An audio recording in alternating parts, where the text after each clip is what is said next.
church and the Chinese temple. And this discussion is it looks into the historical and contemporary dynamics of Catholicism among Chinese Indonesian in Central Java, focusing particularly on identity construction, hybrid religiosity, and cultural negotiation. And for today's, we have Astrid Shiva Salsabila as our speaker. She's a research assistant for the Modern Endangered Archive program in collaboration with UCLA, and she will share with us the insight for from her ongoing research on this theme. So for the Mbak Astrid, yes, floor is yours.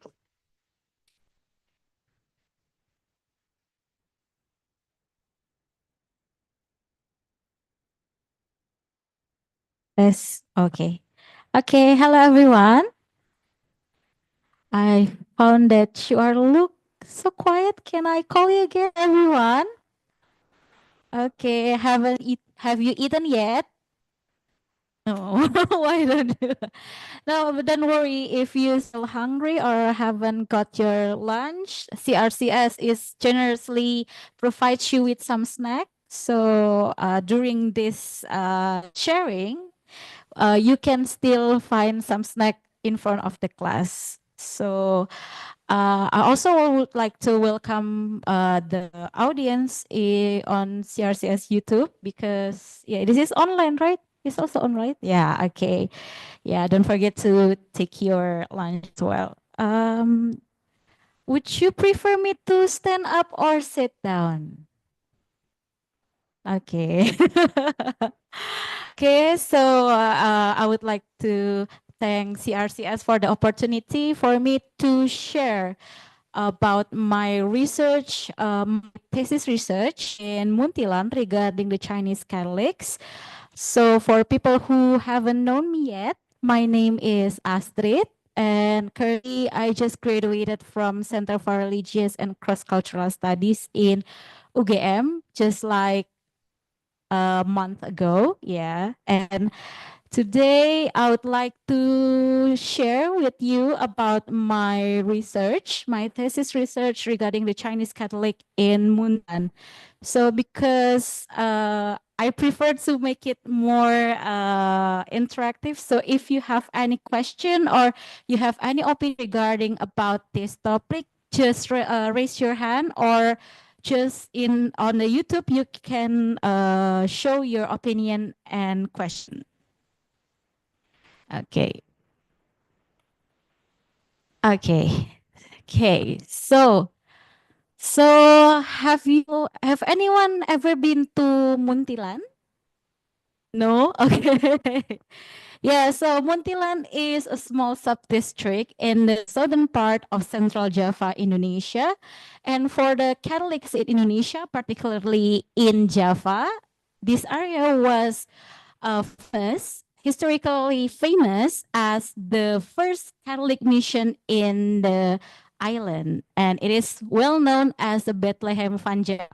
So it is established by Father Franciscus van Lith. He was a Jesuit priest.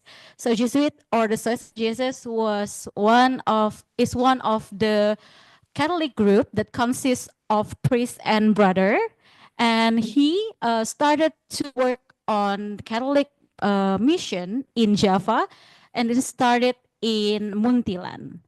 So at first, Van Lith actually was wanted to focus his mission for the Japanese or the local Japanese, but turned out the Chinese who also resided in Mundan were attracted to Catholicism as well. So therefore, there were several conversion of the Chinese to Catholicism. But during my research, so I did ethnographic research in Muntilan for 6 months, but it is started in 2023 and then it is still ongoing because I still conducted some research and also community service area. And one of the opinion that I found when I discussed about my research with the Chinese people, especially for the non-Catholic Chinese, they mostly said Christianity made the Chinese didn't want to continue to practice their ancestral characteristic. They and then it made this assumption made many Chinese didn't want to continue to go to the Chinese temple. So in Muntilan, there was also a Chinese temple named Hokkaido Temple. So it was built in 19. It was established in 1871. At first, when I come there, it was mostly visited by the elders. So there were sometimes that we could find another youngsters, but not much. And then they claim that this decrease of visits from the local Chinese because of the Christianity, one of the factors. But on the other hand, the Catholics claim that this religion could accommodate the local characteristic. And they usually use the term inculturation, which they describe on how the Catholicism could accommodate the local characteristic. So they kind of blended, or they kind of took the local characteristic to be put in some to blend it with the Catholic characteristic. And then therefore, oh, so this is one of the research question for in this research. So to what extent does participation in the Chinese temple and the Catholic Church signify their identity as Chinese Catholics? So actually this specifically for this presentation, I took it from the fourth chapter of my thesis that focusedly discuss about how their understanding and participation related the Catholic Church and the Chinese temple in Muntilan, specifically in Muntilan, because I tried to disclaim that this research only focused on Muntilan, and it could not be a generalization for the Chinese Catholics in Indonesia, but this could be a quite fragment on how the dynamics or the diverse identity of Chinese Catholic in Indonesia. So in order to see or to answer the research that the question that I established in this research, I tried to look it through I took two theories to help me to understand the hybrid identity of the Chinese Catholic. The first one is hybrid identity, which is established by Homi Bhabha to show that actually the hybrid identity refers to the complex and ongoing process emerged to authorize cultural hybridity during periods of historical transformation, arguing that the unchangeable representation of different stems from the reflection of pre-event ethnic and cultural traits. So in this theory, Baba claimed that actually every person had attempt to construct their identity, and it also influenced on how they receive. Actually, this theory was taken from the post-colonial perspective when this theory actually referred to on how the colonized people try to doing a resistance in the community where it was full by the colonizer. So one of the key points in the hybridity identity was the mimicry on how colonized identity tried to take the characteristic of the colonizer identity in order to be the same, but actually they're not the same with the colonizer. So in this space, they will feel confusion or the attempt to be the same but not the same. It is the Homi Baba said. And also, I also use the perspective of official and popular Christianity that was popularized by one of my thesis advisor. You can see he came now, so I felt like this was the second thesis defense of my research. Yeah, Meneer Franz Weissen,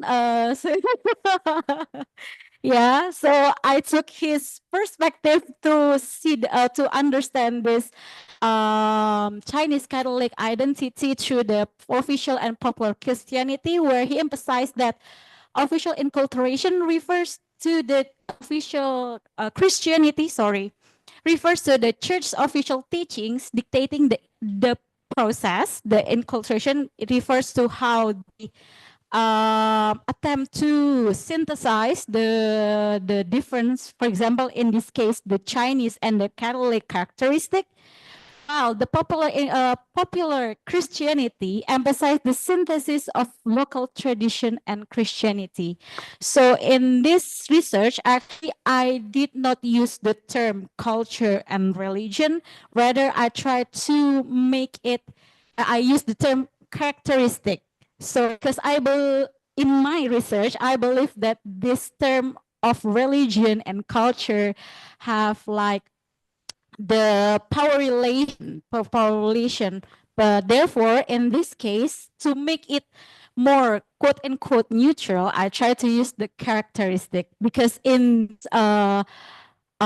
this theory, Mani Franz explained that actually the popular and popular Christianity tried to see how the individual of Christian attempt to synthesize the characteristic of, for example, the Chinese characteristic to be uh,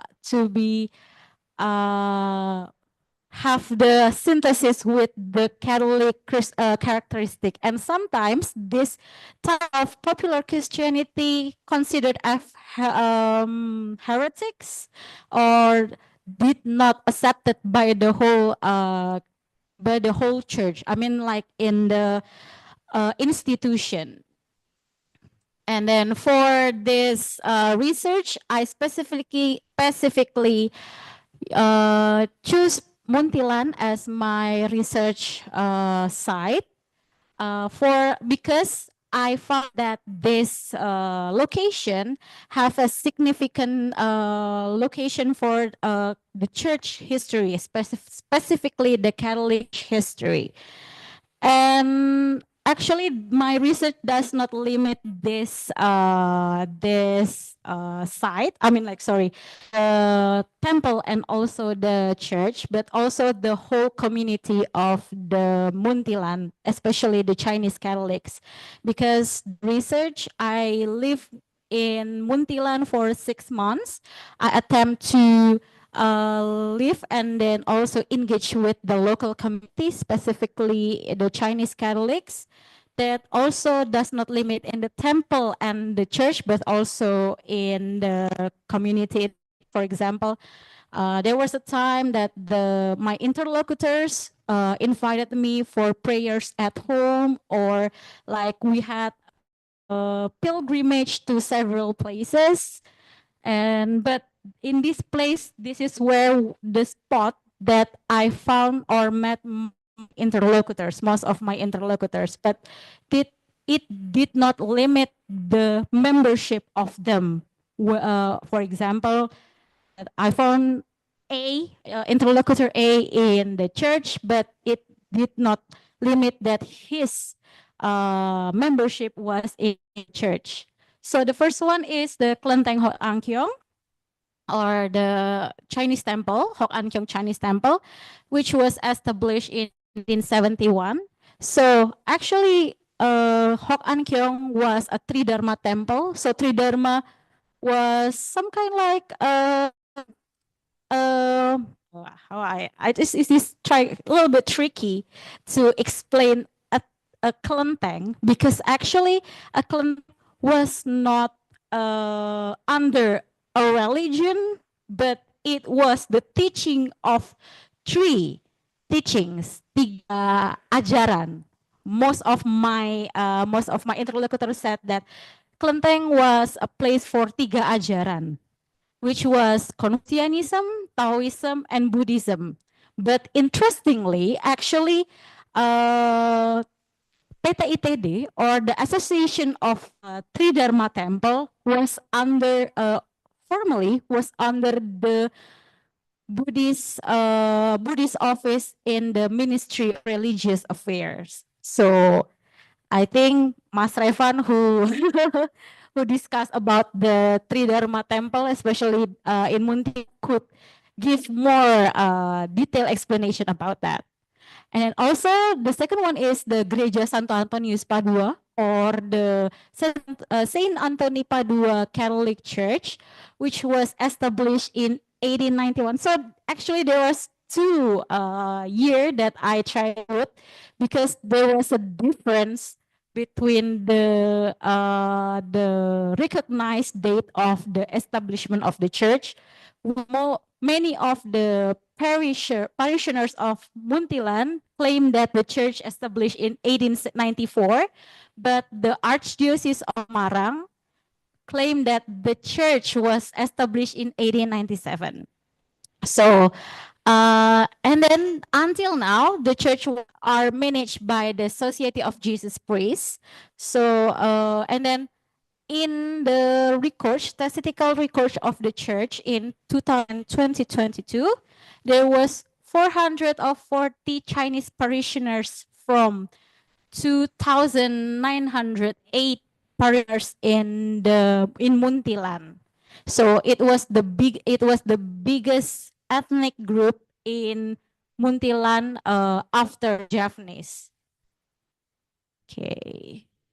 Okay, so this is the historical context of the Chinese Catholics in Muntilan. So when I went to the Muntilan, and then I met a local historian in Muntilan, and then he said that actually the Chinese already resided in Muntilan since 1820s. It was the earliest recorded existence of the Chinese in Muntilan, which was also involved in the Diponegoro War. And then by the end of 19th century, the Catholic Church attempt to create a station or a temporary church in the Chinatown of Muntilan to accommodate the European Catholics. So at first, the Catholic priests in Muntilan did not serve the local but the European. And then why the Chinese in the Chinatown? Because during that time, the center of Muntilan was located one of the area of Muntilan that was in high enemy was the Chinatown. So therefore, Fanlit also in the in the record of the parish, it is said that Fanlit also ran a building in the Chinatown of Muntilan. And then at one of the attempt of Fanlit in order to establish the missionary strategies in Muntilan was through the education. So therefore, he attempt to teach the Javanese, and then the Javanese later become the local intermediaries of Catholicism among the community. And turn out, actually, the Chinese interested in Catholicism as well, not only because of the faith, but also it gave them social opportunities. So when you read about the history of Chinese in the in the Netherlands in this era, it is there was a segregation of people in the nation based on their ethnicities. So the Chinese actually was on the second level below the European, but they were above the local or the Bumiputra. And then in the early of 20th centuries, the Dutch East Indies she's in this government, create a regulation that the Chinese could have the same right as the European, but through the conversion to Christianity, including Catholicism. So therefore, it was one of the factor why the Chinese interested to be involved with the Catholic Church, including through educational institution. And therefore, in 1970s, the first Holland Chinese school was established in Muntilan in 1971, in 1917. And then also, the Franciscan nuns also developed the Holland Chinese school in Muntilan in 1930s. So one of the interesting thing that I found during my historical research in Muntilan was in 1965, there was one of the priests told me that it was the moment of the golden harvest of Christianity in Indonesia, not only in Muntilan but also Indonesia. Why? Because during that time, because of the politic of religion in Indonesia, where every citizen had to have a religion, and had to use only one quote unquote official religion in Indonesia, many of the Chinese attempt to convert it to Christianity and also Catholicism. So based on the record of the Archdiocese of Semarang in 1976 and 1968, there was a double number of parishioner in Muntilan. Even it was the highest conversion recorded in Muntilan in throughout the Archdiocese of Semarang. And then also because of this conversion, the Chinese Catholics attempt continues to develop a Chinese Catholic families, and then even now the lingkungan. So the lingkungan is like a small community in the hierarchy of Catholic Church. So the Catholic Church have like a religious hierarchy, which was measured, and then the smallest part of the church was lingkungan. So lingkungan of Jalan Pemuda, which was Jalan Pemuda was the main road of Muntilan, which most of the Chinese reside.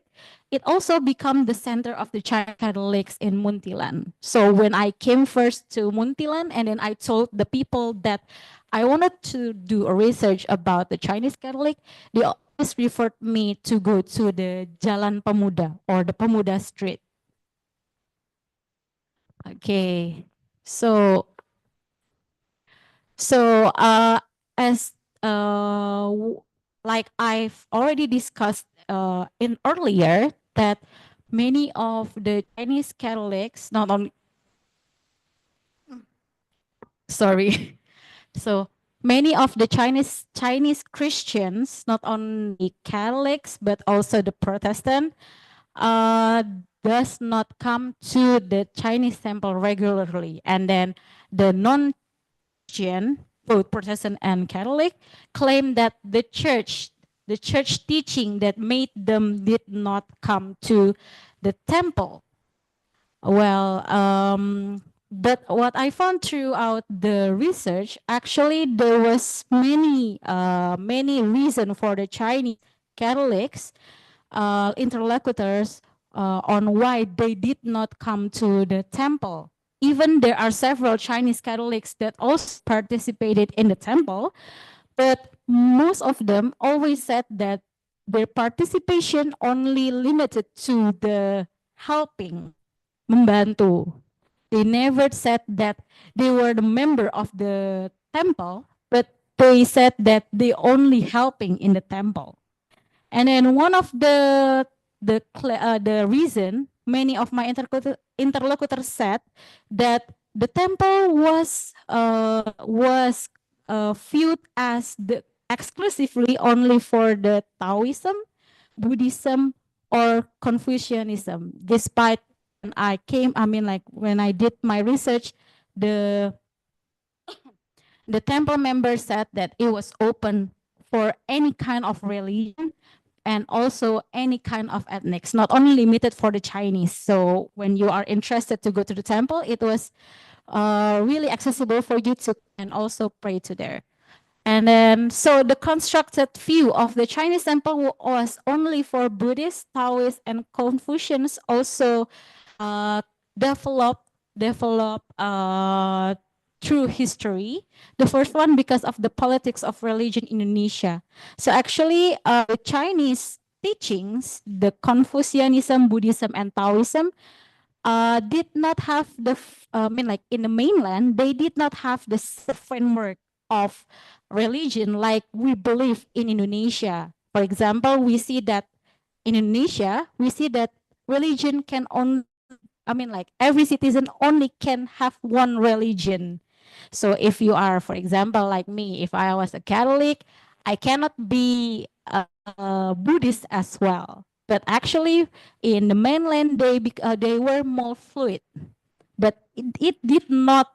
I mean, like of the Chinese Catholic interlocutors did not have still have like the one religion worldview. I mean, sorry, perspective because of the politic of religion in Indonesia, especially in Orde Baru, the new order.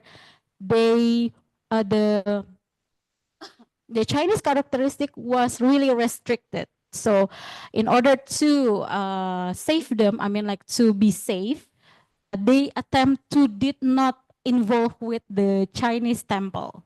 And then the second one is the long-standing relationship with the Theravada monks of Mendut in Central Java. So before the Theravada monks has his own vihara or the Buddhist temple in Mendut, actually they were active in the Hok An Kiong temple.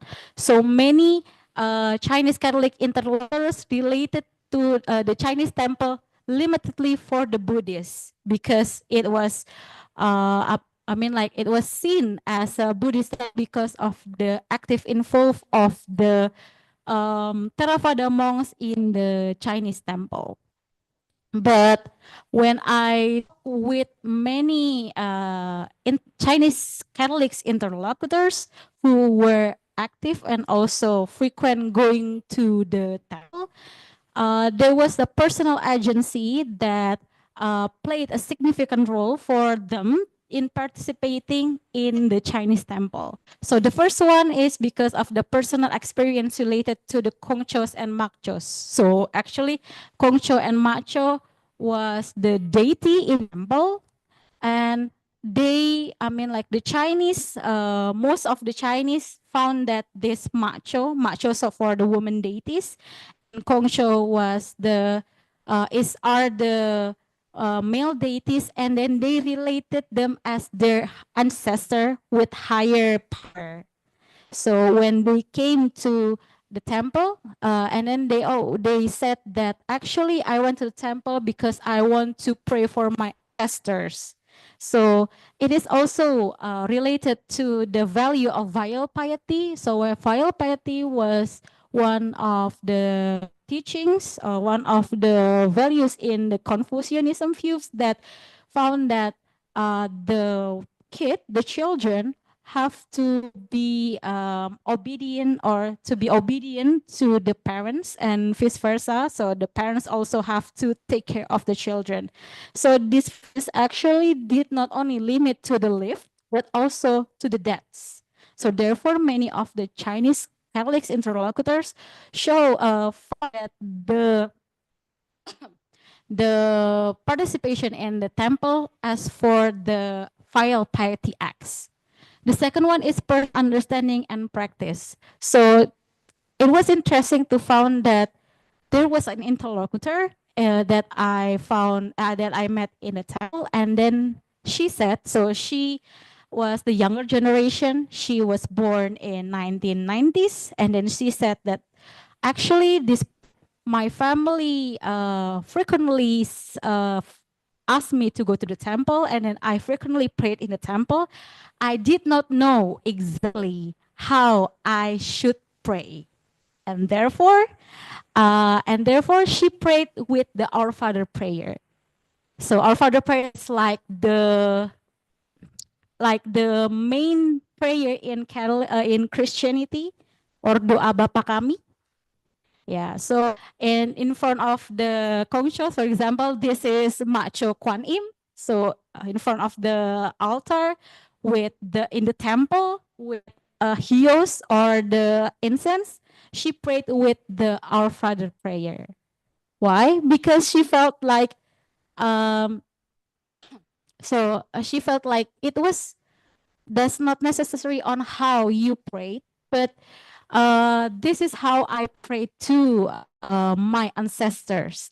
So it could be seen through the hybrid identity concept that despite her confusion on understanding the Chinese characteristic that she had to learn in the family, while she mostly grew up in a Catholic environment, she had the agency to have to create her understanding regarding the Chinese characteristic and the Catholic characteristic that she encountered.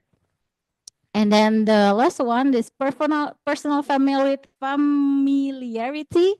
of the Chinese with the Chinese characteristic. So I found that as because of the Orde Baru or the New Order, many of the Chinese did not familiar with the Chinese characteristic, because as I've said that because of of their safety, they preferred did not commit. I mean, like to be involved in the Chinese people. But because this not, I mean, like the Chinese characteristic were limited in the public space during the New Order era, but did not limit it in the family. So they tried to learn about the Chinese characteristic to family. But some of the interlocutors did not continue to practice the Chinese characteristic. So when the Reformation era gave them the personal, the freedom to express their Chinese characteristic, they did not feel the familiarity. So the interlocutor said that when she came to the Chinese temple, she was afraid. She was afraid because she said that, oh, the sisters were frightening. They have like a long beard and etc. And she did not comfortable with that. Despite in the Catholicism, she found that the statues, I mean the status of Jesus or statues of Mary or statues of other saints were make her comforting. So the family also influence on how they participate in the Chinese temple. And then, so this was the interesting thing that I found also in during the research. So one of the reason I chose Muntilan as my the research site, because I was involved in the Modern Endangered Archive Program, a collaboration of CRCS and UCLA that not only me, there are several people who also involved in this project. We had to preserve the old religions book in Chinese temples and also in Litang. So Litang was a designated worship place for Confucian. And then we try to digitalize all the books in those places in order to preserve that. During my work in Muntilan to preserve that books, I found a magazine. Actually, this was taken from a Confucian magazine, and then it was written by um, one of my interlocutors, and we can see that uh, he explained that this love your neighbors as much as you love yourself. Love your with your whole body and soul. So actually, if you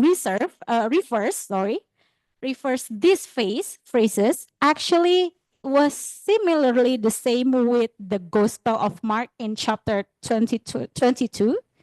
So the Alkitab Markus. So he tried to, as he was a Catholic as self, he tried to make a synthesize of his understanding about the Chinese characteristic and the Catholic characteristic.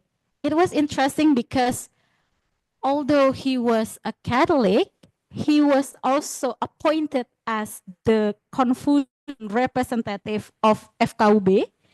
FKUB was like interreligious organization established by the Ministry of Religious Affairs. So he was appointed as the Confucian representative, although he was a Catholic, because he was assumed. I mean, like most of the Chinese temple members saw that he had the vast understanding or knowledge about Chinese characteristic rather than the others. So when he made this statement, and then he assumed, oh, the teaching of Confucianism and then Confucian and Catholicism is the same. Many of the not many of the Chinese temple members did not protest him because his knowledge about Chinese characteristic that was better than the other temple members gave him an agency to make a synthesis of his understanding. And then, okay. Oh, okay. Uh, how many times that I still have?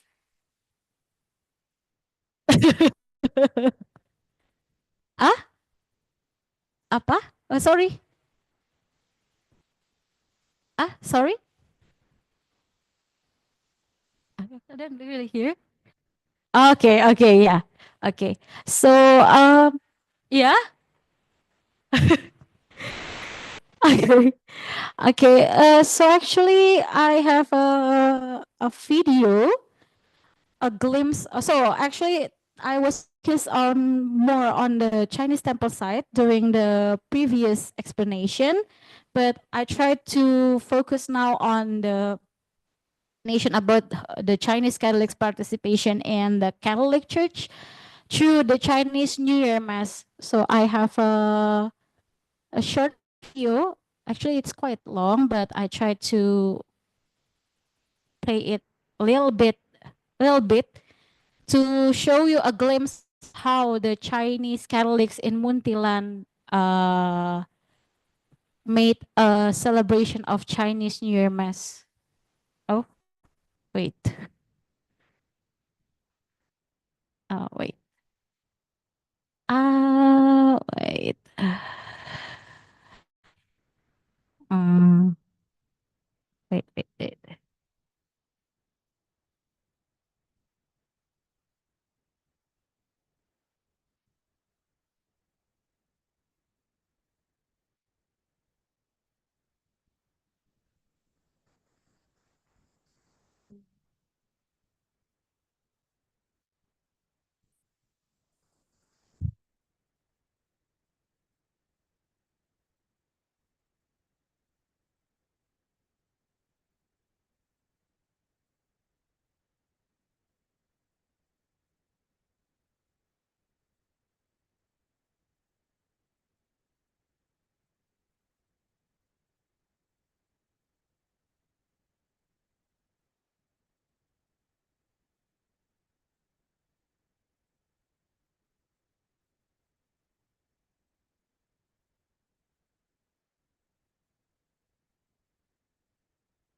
Yeah, it's a little a glimpse of Chinese New Year mass that was held in Muntilan in 2024. So I was also involved in the Chinese temple, and it was one of the event that I tried to do research on. So this one, okay. You screen. Okay. So in Muntilan, actually, the Chinese New Year Mass was already started in 2004 when the Indonesian government tried to establish or try to put off the restriction for the Chinese characteristic expression in public. So it was a response that they felt like, I mean, like the Chinese felt like the government already gave them the freedom of expression to show their identity in public. So actually, so Chang Yo-hoon, one of the researcher of Chinese Indonesian, about Chinese Indonesian, found that actually the Chinese New Year was constructed to be limitedly only for the Confucian adherents. So therefore, the Chinese Indonesian who were not China Confucians tried to celebrate it in different religious expression. One of them was through Chinese New Year Mass in several parish in Indonesia. So actually in Indonesia there was no specific regulation to to on how conduct the Chinese New Year Mass, and it was given, I mean, like the controls were given to every bishops in Indonesia. So when you go to Chinese New Year Mass in every parish in Indonesia, they will have different expression on how they conduct Chinese New Year Mass. Okay. So since 2004, actually the management of the Chinese New Year Mass were given to Lingkungan Jalan Pemuda as the or the center for the Chinese Catholics in Muntilan, although there were several Chinese Catholics who lived in another areas of Muntilan. And then actually the Chinese New Year Mass, despite it already been done in more than 2 decades, there were several issues that they encountered to to conduct this Chinese New Year Mass. So the first one is the unfamiliarity of the Chinese characteristics. So at first, during the initial Chinese New Year Mass in Muntilan, the Lingkungan Jalan Pemuda was chosen as the management of the mass because they assumed that because they were Chinese, they should be understand the Chinese characteristics. But on the other hand, some of my interlocutors found that they were struggled to make a Chinese New Year mass because they did not actually understand their Chinese characteristics. So because of the restriction that was done by the Indonesian government in the New Order era, they were not familiar with Chinese characteristics. So therefore, they had to relearn again. If one of my interlocutors went to another parish to ask which Chinese characteristics should be implemented in Chinese Mass, because it is also related with the second point on how the Chinese Catholic lay people adjusted the characteristic with the Catholic characteristics. Because we can see that actually the Catholic Church was quite rigid, so they have like many regulation, and then because they were most of the management were the lay people, they also afraid that the Chinese characteristic they want implemented in the Chinese New Year Mass uh, will not be aligned with the Catholic characteristics. For example, about the usage of barongsai. So in Muntilan, one of my interlocutors said that it was okay to have barongsai during a Chinese New Year Mass, but the barongsai only can be performed outside of the church because the barongsai did not align with the Catholic teachings because it has like religious religious values that did not align with the Catholic teachings. And then, oh, even several Chinese Catholics did not agree with Chinese New Year Mass itself, although he or she was a Catholic, because they found that the Chinese New Year Mass, even the Chinese New Year Mass, did not align with the Catholic teachings.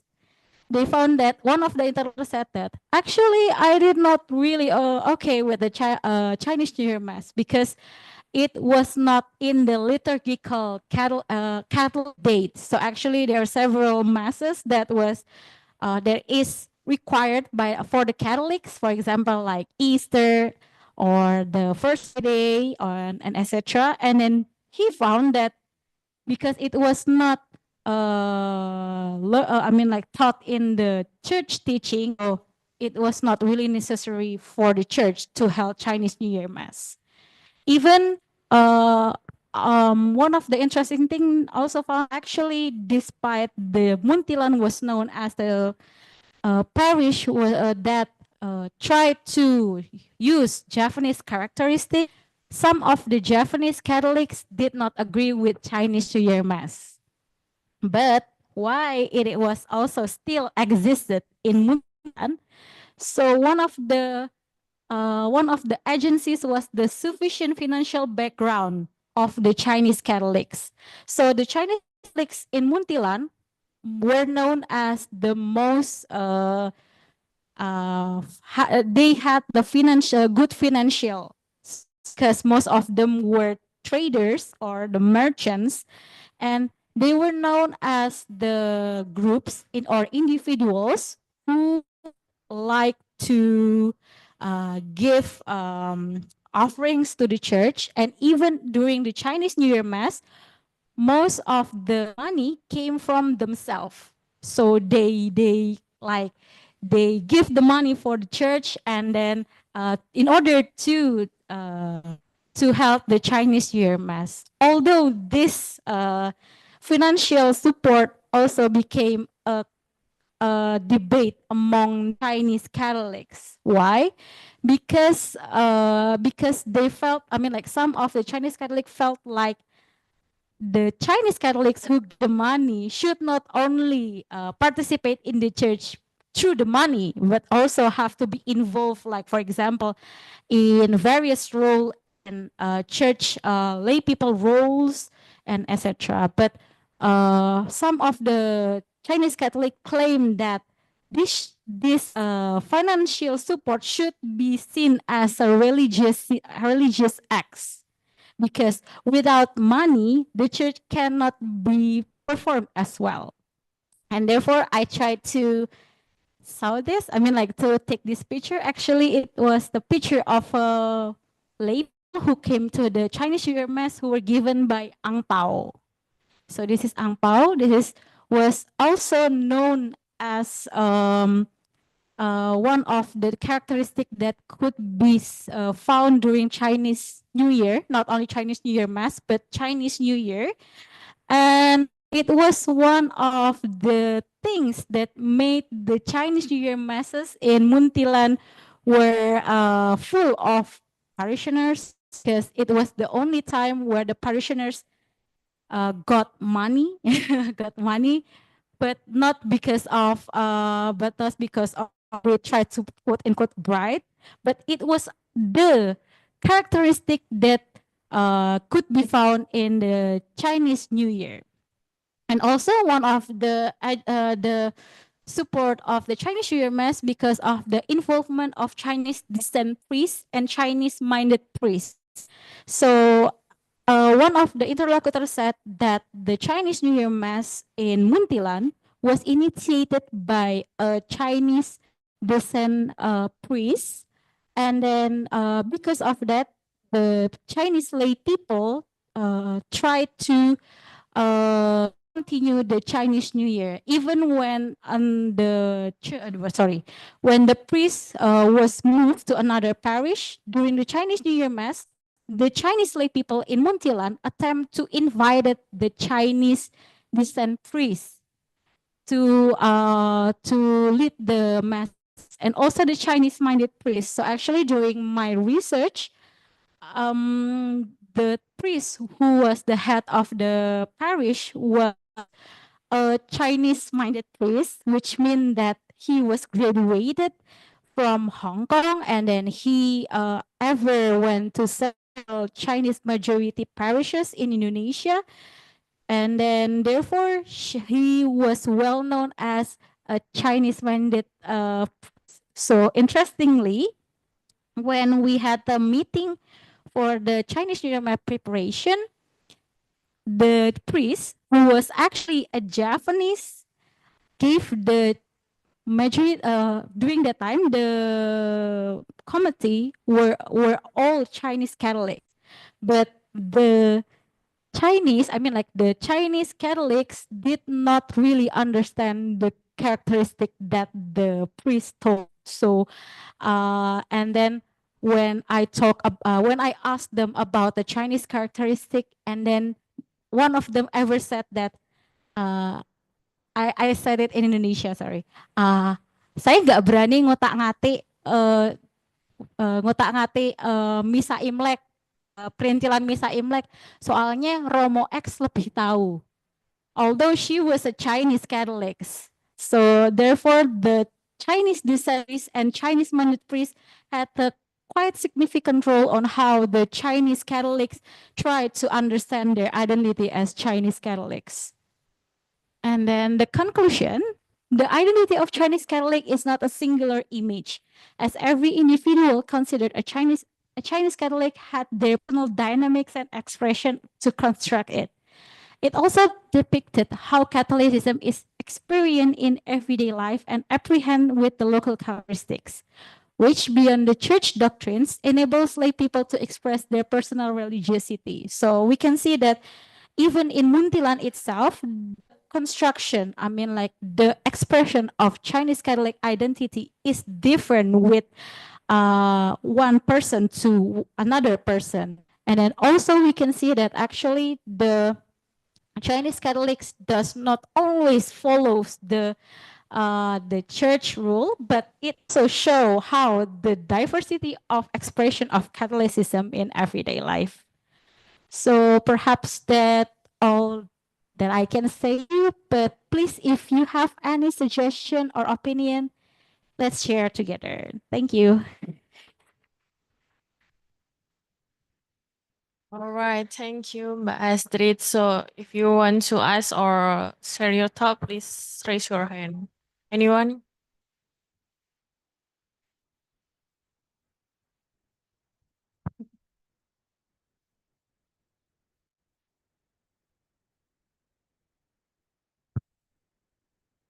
Okay, thank you, Mbak Astrid, for your interesting presentation. So, um, I really interesting what you present about the Chinese Catholics in Muntilan. I learned about the Confucianism and with Mbak Effie.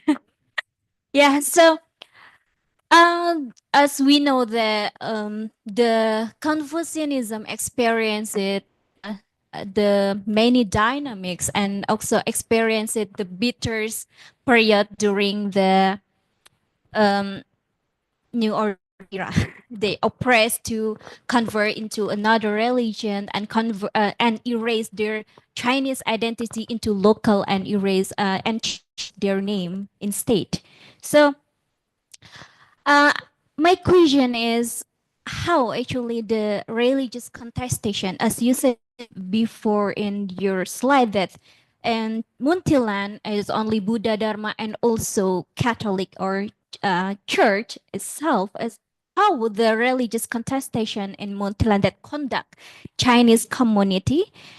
And and also the second question is there any Chinese people reconvert to Confucianism after Confucianism acknowledged as religion during Reformation era, because in New Order era, um, they unacknowledged that Confucianism is a religion, is just a philosophy. And the third is, um it's the last question, so don't worry. I see from your presentation, there is a religious negotiation in the church during the Chinese and also the church. And um, how do you see the dynamic negotiation between the Chinese community? Either they do not really exist, or do not really know about their Chinese identity, but still exist the negotiation, the religious negotiation itself in the in within the Chinese community in the church. Thank you. I sorry, I didn't get your Oh, name. Ayu. Okay, okay, thank Sorry, you. I'm from CRC as well. Okay, thank you, Mbak Ayu, for the questions. Okay, so for the first one about the religious contestations, right? So for the religious contestations, actually, unfortunately, for the Confucianism, we did not have found many historical records, so I could not, I mean, claim that. I mean, there were several. For example, like actually the church behind the Chinese temple, there was Chinese schools that we found. I mean, like me and Mas Revan. So we conducted the research together in Muntilan, and then we found that actually school was I mean, like, was had the foundation from the Confucianism teaching. But we didn't. I mean, like, I did not claim that there was a contestation in the temple itself, but I found it in the educational system. So during that time in the Dutch East Indies era, in the early of 20th century, the Northern Chinese school, so the European European school for the Chinese, had the contestation with the Chinese school behind the temple. So I could not say this church. I mean, sorry, I could not say this showed the all the contestation of the religious, but we could see that one of sorry, in one of the article about the school Chinese school anniversary, they said, I mean, like, one of the writers said that he was afraid that when the Chinese went to the European school, they will neglect the values of Chinese characteristic. So there was a contestation, but I mean, like, personally, I could not find it clearly because there was no rigid evidence. But for the Buddhists, actually, it was interesting that, I mean, like, before I went to Muntilan, I knew that the Chinese temple mostly influenced by Mahayana Buddhism. But interestingly, in Muntilan, it is influenced by Theravada Buddhism. So there, as I've discussed, actually, the Theravada monks already have been active in Muntilan before they have found vihara in Mendut, and even a week ago, the Chinese temple, the Hokan temple, had the Vesak celebration, and they invited Bante Panyavaro, which was one of the Buddhists who was famous. And most of the sorry, so and then it also interesting to see, I mean, because of Buddhist was close to the Chinese in Muntilan, I ever ask why the I ever asked with one of my interlocutors in the temple, why the Chinese mostly converted to Catholicism instead of Buddhism. because I mean, like Buddhism had the close relation with the people in the Chinese temple in Muntilan. And then he found that the problem, that's the problem, because of the close relation of Buddhism in Muntilan, I mean, like the Buddhist monk in Muntilan, the Chinese were afraid with the Buddhism as well. And therefore, in order to save themselves, they preferred to convert it either Protestantism or Catholicism instead of Buddhism. Because even when in the New Order era, the temple was closed, the Theravada monks still continued to serve sermons and prayers in the Chinese temple. So perhaps that's a glimpse of contestation of the religious contestation in Muntilan, specifically in Muntilan, because I don't really know if the same things happens in different area.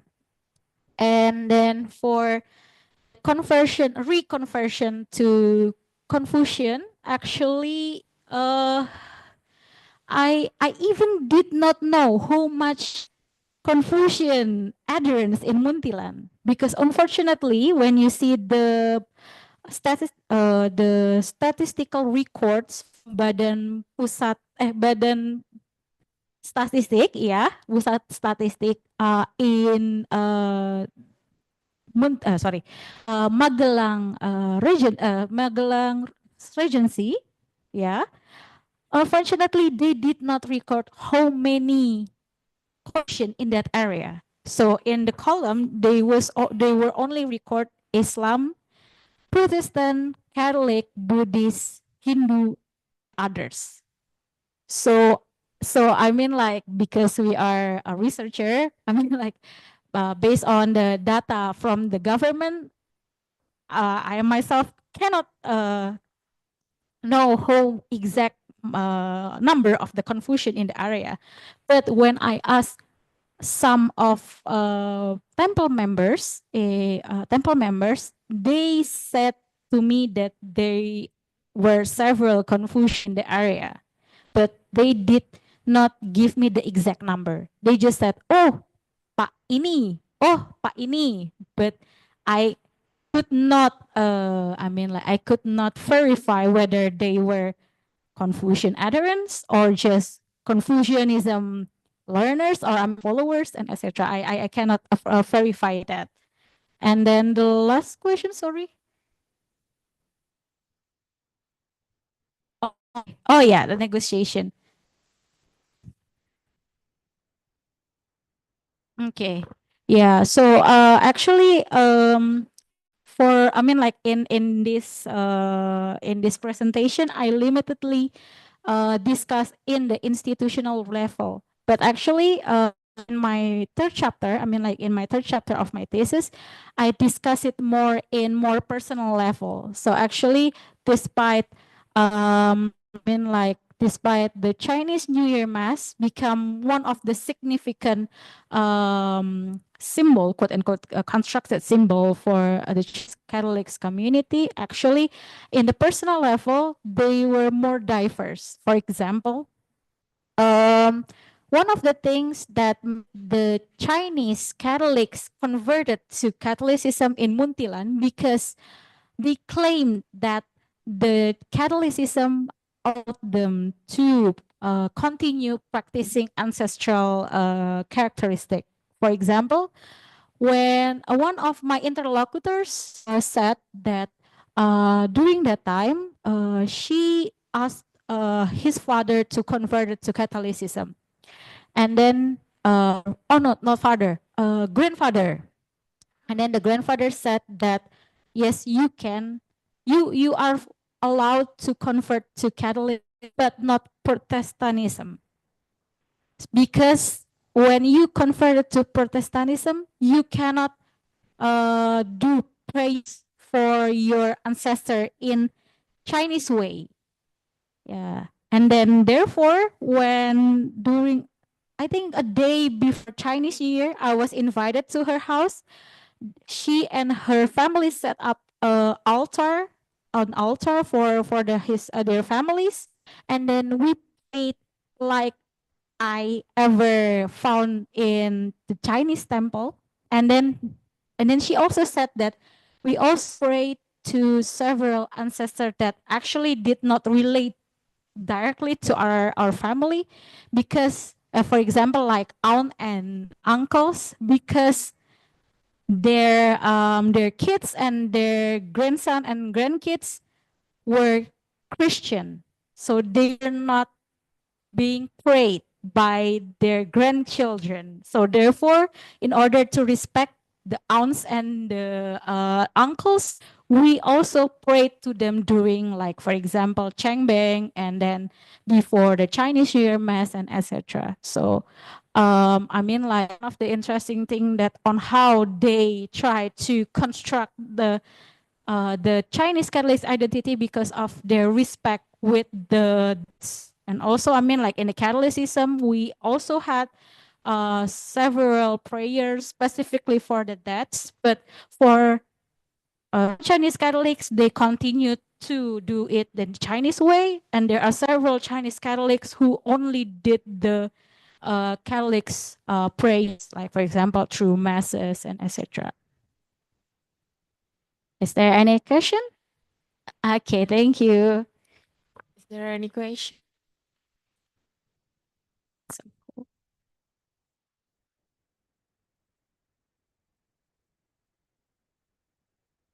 Thank you, Astrid. Yeah.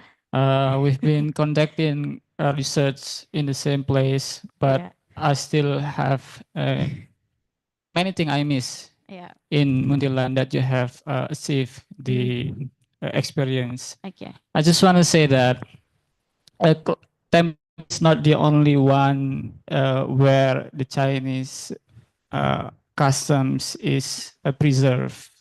There are cemetery, there are houses and streets, and I heard that you have many access to the people Catholic Chinese in Muntilan. So I'm curious about how do they perform the Chinese characteristic, as you say. What do you say Chinese characteristic? By the way, why Okay. Chinese custom or Chinese ritual? That's another question.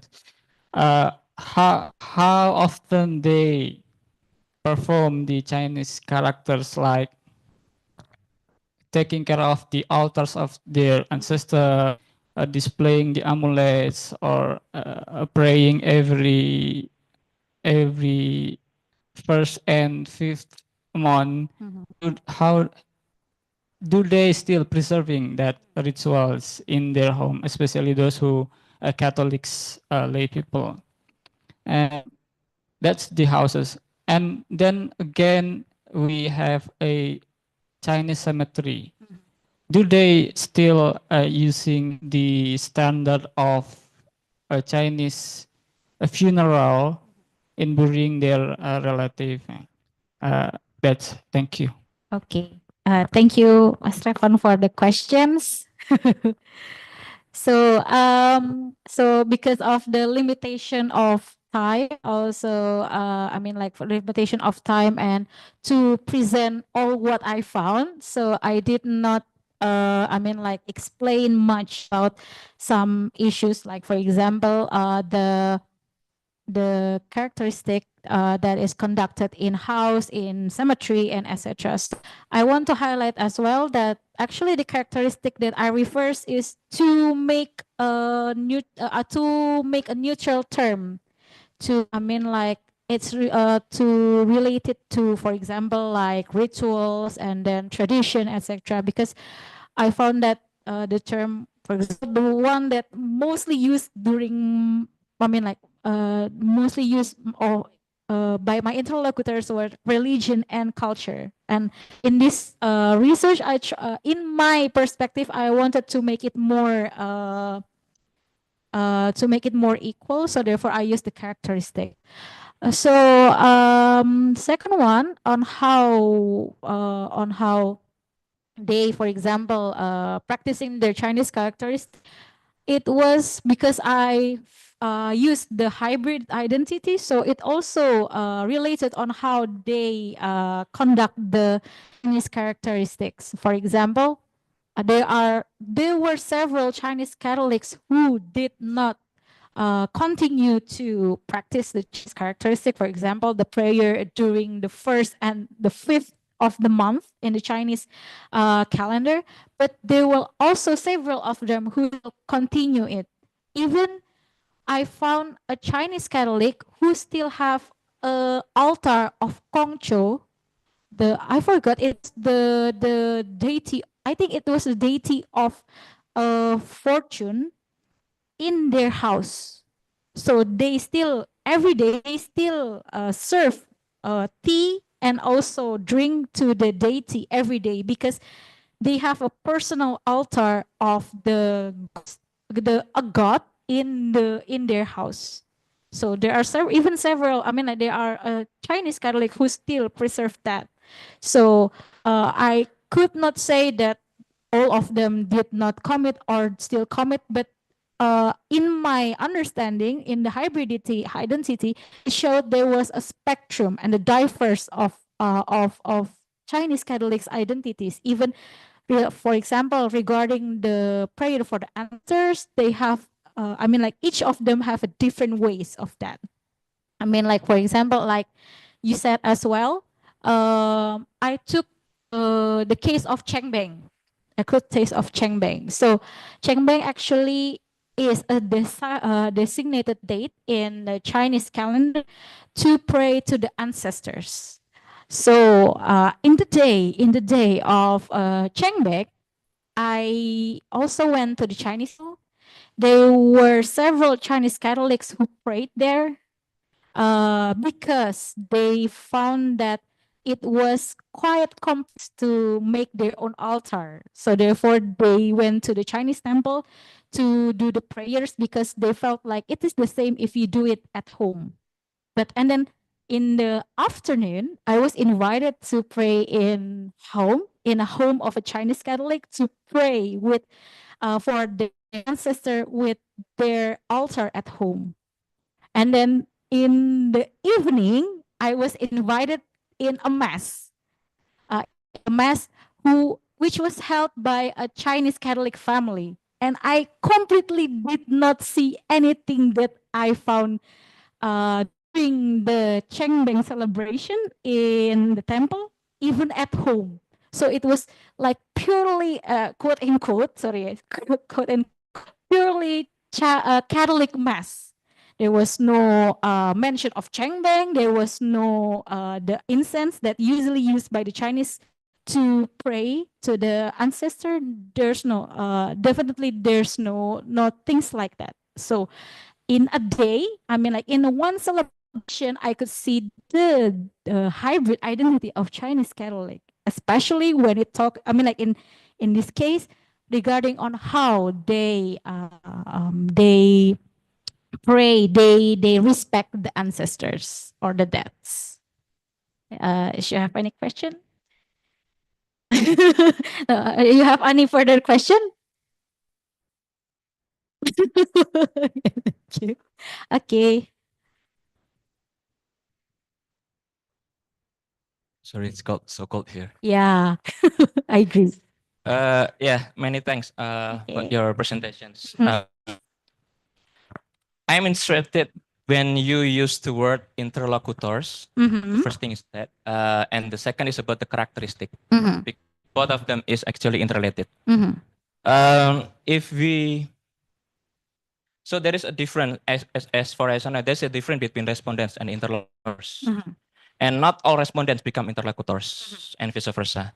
So usually when we use the idea of interlocutors, it used only it used the like epistemic interview rather than doxatic. So rather than we extract the idea, extract the information, the our quote by quote respondents, we try to, how to say that, dialectical, like dialectical, try to try to explore more and synthesize what they said. So I wonder, because this is also using the interlocutor epistemic way and also ethnographic. So yeah, I wonder about how they say the verbatim things, how they say about what they're doing. I mean, like you use the word characteristic because you want to dodge between religion and culture. Yeah. But 15 of your interlocutors, most of say like, oh, this is religion, this is culture. And also one of your interlocutors is actually said themselves that he is pemerhati budaya. So I wonder how they actually understand what they're doing. I mean, like you say, like if you use verbatim and you use interlocutor paradigmic that kind of paradigma. Yeah, I wonder why you use the word characteristic instead of using what they want to say, or is it the way the term characteristic comes from that kind of dialogue, synthetic? Because interesting, because in Revan's thesis, for example, he, I mean, like bold stated that three characteristic of the Indonesian Muntilan's Chinese is three things: house, cemetery, and clan. And all that. Three, yeah, four, and now four. After the revision is four. Okay. And yeah, so I wonder because the characteristic, it ignite us to ask like how you define the characteristic. This is Chinese characteristic. This is Catholic characteristic. Because many things that you perform is you explain is most of them is about the physical things. Apa jenenge kuwi? Apa jenenge? Tupo, hiu, lansa panunggalan, ya itu, and so on and so forth. But what about the idea, for example, xiao, the filial piety? It's also one of the Chinese characteristic as well. So yeah, how you define this? Yeah. Okay. Okay, thank you for the question, Mas Abdi. So I use the term interlocutors because I found that actually, I mean, like during this research, I tried to saw myself as, I mean, like equal to my interlocutors, which mean that I try to put myself as equal as them because I found that during the research, I did not only learn about that, but also learn from them. Because I mean, like aside from academic experience, also during the research, I also learned many from them because I admit that the issues of Chinese Indonesian was relatively new for me because I put this interest because of the project that I was involved. So therefore, I choose to use the term interlocutors because I learned from that. I mean, like to highlight that because I mean, like I believe that what I did not only learn about them because I also learned from them, especially on how I try to construct my thesis report. So for the term characteristic, actually, for the verbatim, indeed they use the term religion and also culture atau agama dan atau budaya. But on the other hand, in this research, I want to see, I mean, like in explaining what, I mean, like in understanding what they said, I didn't want to I mean, like to try to emphasize like because I mean, like I realized there was a power relation regarding on how they use the term, and not every person, I mean, like not every interlocutors use the term agama atau budaya. So therefore, the usage of the term characteristic try to make analysis to be more what can I say about how the diverse, I mean, like to I use the verbatim to see, I mean, like on how they perceive the specific understanding. But when I the analysis characteristic try to scope all the specific understanding about the terms, for example, like religion or culture, because like you said also, the terms characteristic does not only to physical but also on the vile piety. For example, I did not explain it here, but in my thesis, I also said that, for example, many of the Chinese Catholics emphasize the value of filial piety, even where, for example, like when they try to continue on wait for example, like the way how they choose Catholicism. So this attempt like filial piety, they try to emphasize on Catholicism through, for example, like prayers, and also when they choose to be a Catholic, it also influenced by the way they respect their families, they respect their parents, they respect their ancestors, and etc. So because if they, I mean, like one of the interlocutor said, because if I became a Christian and if or Muslims itself, they could not continue to respect their, I mean, like to respect their ancestors. So therefore, this characteristic also try to covers as well the things. I mean, like the things aside from physicals, like for example, like the usage of heos or incense, but also the things, the understanding, and etc. Something like that, which relates to, I mean, like, sorry, which relates to the Chinese, for example, tradition, rituals, thoughts, and etc. So I try to use the term characteristic to also covers all the that matters. Yeah. Or is there any more further questions? Uh, uh-uh.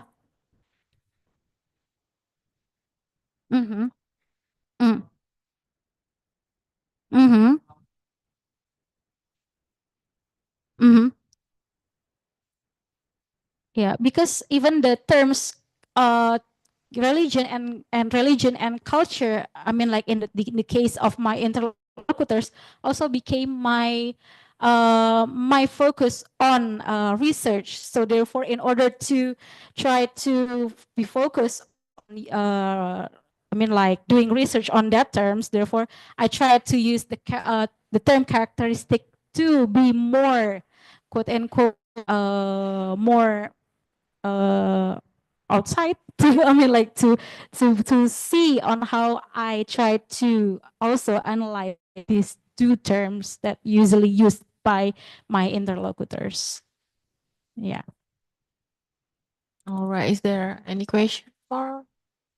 Or you can also share things as well, not only questions.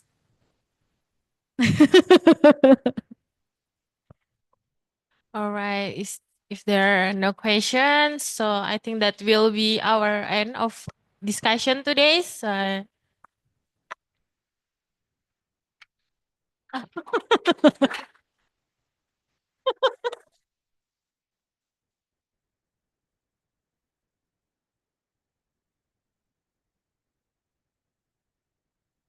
okay.